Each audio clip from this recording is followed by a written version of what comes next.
Hello everyone and welcome back to a new video. In this video, I'm going to show you guys how to trade futures on TradingView. So if you guys want to learn how to do it, just follow the steps that I'm going to show you. As you can see guys, I'm right now in TradingView and this is how the homepage looks like.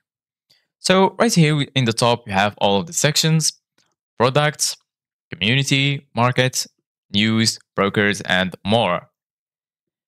Right here, you're going to find your profile settings, account and billing, refer a friend, you can contact the support, and so on.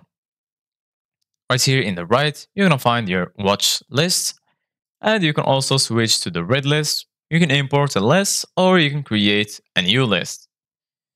And lastly, here in the center, you're going to find the search bar. It says search markets here. So if you click right here, you can find the list that includes all of the markets. And you can also filter the list to only see stocks, funds, futures, or forex, crypto, or indices, bonds, and lastly, economy. So I'm going to click on futures because we want futures. And for example, I'm going to go to the gold futures, click on it like this, and it will take us to the full chart view. So as you can see guys right here, we have a lot of options. You can add indicators. You can also add lines and so on.